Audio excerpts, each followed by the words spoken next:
নমস্কার বন্ধুরা, বাহারি রান্নায় বাঙালিতে সবাইকে স্বাগত জানাই। আজকের রেসিপি আলু পটলের দম। প্রথমেই আমি কিছু পরিমাণ আলু এবং পটল খোসা ছাড়িয়ে ডুমো ডুমো করে কেটে নিয়েছি।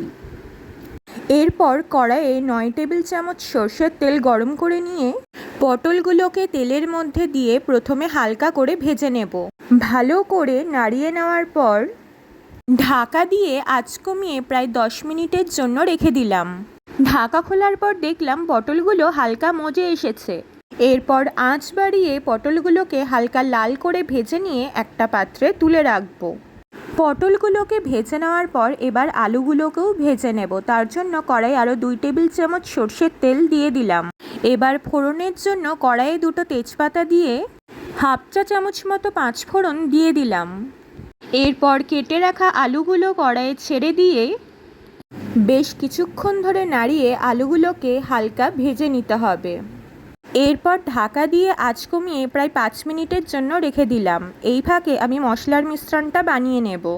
এবার একটা বাটিতে 2 চা চামচ মতো ধনে গুঁড়ো, 1 চা চামচ জিরে গুঁড়ো, 1 চা চামচ মতো লাল লঙ্কার গুঁড়ো, 1 চা চামচ হলুদ গুঁড়ো আর 1 চা চামচ লবণ দিলাম। লবণটা আপনারা নিজেদের স্বাদ মতো দিতে পারেন।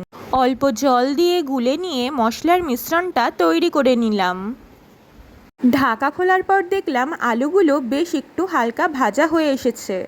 এরপর মশলার মিশ্রণটা ঢেলে দিলাম আর সেই সাথে ভেজে রাখা পটলগুলোও দিয়ে দিলাম।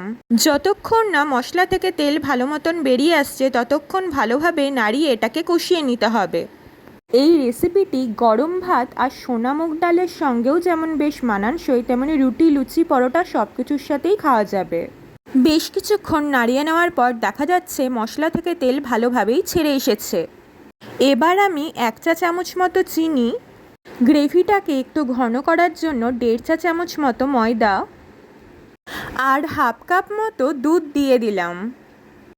এবার বেশ কিছুক্ষণ ধরে এটাকে নাড়িয়ে কষিয়ে নিতে হবে।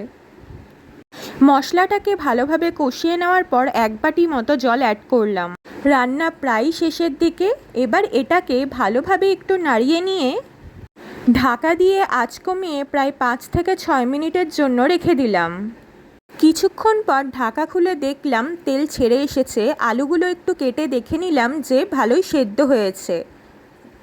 শেষে 1 চা চামচ মতো ঘি দিয়ে ভালোভাবে 2 থেকে 3 মিনিট একটু নাড়িয়ে নিয়ে ঢাকা দিয়ে গ্যাস বন্ধ করে কিছুক্ষণ রাখলেই তৈরি হয়ে যাবে একেবারে ক্যাটারিংয়ের মতো স্বাদে কষা আলু পটলের দম। ভালো লাগলে অবশ্যই লাইক, কমেন্ট, শেয়ার করবেন আর নিয়মিত রান্নার রেসিপি পেতে চ্যানেলটাকে সাবস্ক্রাইব করে বেল আইকনে প্রেস করবেন।